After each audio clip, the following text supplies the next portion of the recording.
आप लोगों की उम्र अगर 18 साल से ऊपर हो चुकी है तो आप सभी लोग वोट डालने जाते होंगे। वोटर सूची में आपका नाम भी जुड़ चुका होगा और आपने देखा होगा कि वोट डालने जाते हैं तो एक स्याही लगाई जाती है।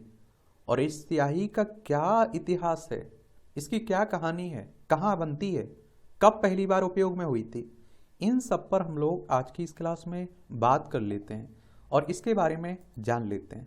और हमारे चुनाव की बात हो रही है तो सबकी दिलचस्पी चुनाव में रहती है। और आपको बता दूं, जो आपकी विधानसभा, राज्यसभा, लोकसभा, राष्ट्रपति, उपराष्ट्रपति के चुनाव होते हैं ना, वो आपका इलेक्शन कमीशन ऑफ इंडिया करवाता है, भारतीय निर्वाचन आयोग करवाता है, जिसे आप लोग चुनाव आयोग भी कह देते हैं। एक संवैधानिक संस्था है। संवैधानिक संस्था कहने का मतलब होता है कि संविधान के किसी अनुच्छेद के तहत उसकी स्थापना की बात की गई है। तो चुनाव आयोग की स्थापना की बात किस में की गई है? अनुच्छेद 324 में। और 25 जनवरी 1950 में इसकी स्थापना हुई थी। नई दिल्ली में इसका हेडक्वार्टर देखने को मिलेगा। और 25 जनवरी को आप लोग मतदाता दिवस भी मनाते हैं। और पहले मुख्य चुनाव आयुक्त सुकुमार सेन थे। अब बात आएगी आपके राज्यों में जो चुनाव होते हैं आपके स्थानीय, चाहे वो सरपंच के हों, नगर पंचायत, नगर पालिका, नगर निगम के, इनके लिए हर राज्य में चुनाव आयोग होता है। मध्य प्रदेश में मध्य प्रदेश निर्वाचन आयोग, उत्तर प्रदेश में उत्तर प्रदेश निर्वाचन आयोग देखते होंगे, वही करवाता है, ये याद रखिएगा। ठीक है। भारत में किसी भी चुनाव में वोट डालने पर आपके बाएं हाथ की तर्जनी पर स्याही से निशान लगाने की परंपरा रही है। यह इस बात का संकेत है कि आप वोट डाल चुके हैं। क्या कर चुके हैं? वोट डाल चुके हैं। यह एक ऐसी स्याही होती है जिसके दाग जल्द नहीं मिटते हैं और शुरू में यह बैंगनी रंग की नजर आती है, लेकिन समय बीतने के बाद साथ यह काली पड़ जाती है। इसे अमिट स्याही या इंडेलिबल इंक के नाम से भी आप लोग जानते हैं। स्याही लगाने का एक फायदा तो यह है कि इससे पता चलता है कि इस व्यक्ति ने मतदान कर दिया है।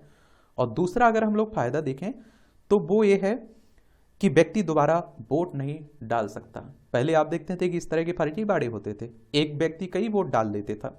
भारत ही नहीं, दुनिया के कई देशों ने मतदान के बाद स्याही से चिन्हित किया जाना अनिवार्य किया है। खास बात यह है कि दुनिया के अधिकांश देशों में यह स्याही भारत से ही जाती है और इस स्याही का उत्पादन भारत ही करता है। और कहां और कौन बनाता है स्याही को? अब आपके मन में यह सवाल उठना स्वाभाविक सी बात है कि आखिर ये स्याही भारत में बनती कहां है। यह अमिट स्याही भारत में दो जगहों पर बनती है। एक तो तेलंगाना के हैदराबाद की रायुडू लेबोरेटरी और कर्नाटक के मैसूर पेरेंट्स और वार्निस लिमिटेड कंपनी में बनाई जाती है। भारत का चुनाव आयोग मैसूर पेरेंट्स और वार्निस लिमिटेड में बनी स्याही का इस्तेमाल करता है, जबकि रायुडो लेबोरेटरी में बनी स्याही दुनिया के दूसरे देशों में बेची जाती है, भेजी जाती है। दुनिया के करीब 90 देशों में स्याही का इस्तेमाल होता है और इसमें से 30 देशों में स्याही की आपूर्ति मैसूर पेरेंट्स और वर्निस लिमिटेड कंपनी भी करती है। शुरुआती दिनों में स्याही को छोटे बोतलों में भरकर निर्यात किया जाता था।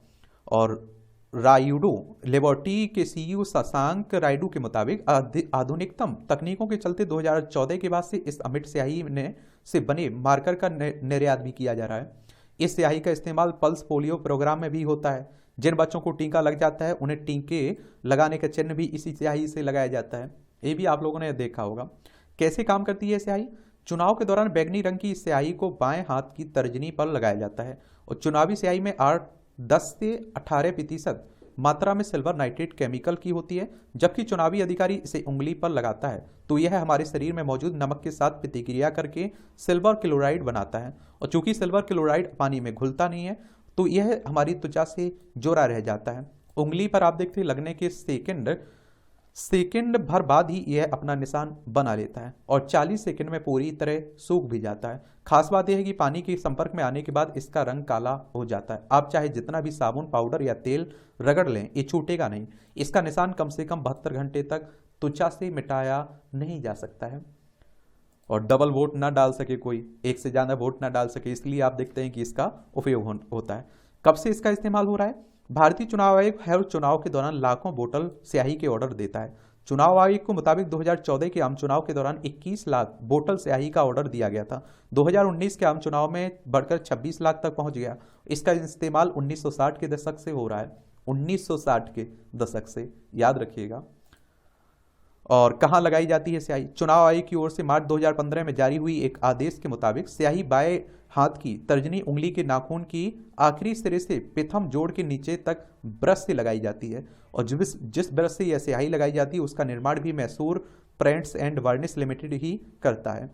और मतदान अधिकारी जो ईवीएम कंट्रोल यूनिट के प्रभारी होते हैं उनका काम यह सुनिश्चित करना होता है कि कंट्रोल बैलेट का बटन दबाने से पहले मतदाता की अंगुली पर स्याही का निशान पूरी तरह से लगा हो। और एक सवाल यह भी उठता है कि अगर किसी मतदाता के हाथ पर पिछले चुनाव की स्याही का निशान लगा हो तो स्याही कहां लगाई जाएगी? इस सवाल का जवाब चुनाव आयोग ने राज्यों के मुख्य चुनाव अधिकारियों को मार्च 2021 में लिखे एक पत्र में दिया। आयोग ने इस पत्र में लिखा है कि बाएं हाथ की तर्जनी पर अगर पिछले चुनाव की स्याही लगी हो तो उसके निशान दिख रहे हो तो स्याही बाएं हाथ की तर्जनी की जगह मध्यमा या बीच की उंगली पर लगाई जाएगी। यह भी देखने को मिलता है। आयोग का कहना है कि अगर स्याही मध्यमा पर भी लगी हो तो अनामिका उंगली में लगाई जाएगी। इसके लिए जरूरी है कि वर्तमान चुनाव और पूर्व चुनाव के बीच का अंतर 2 महीने से अधिक का ना हो। क्या 2 महीने से अधिक का ना हो? तो ये कहानी है पूरी आपकी जो चुनाव में स्याही का उपयोग होता है ना उसकी।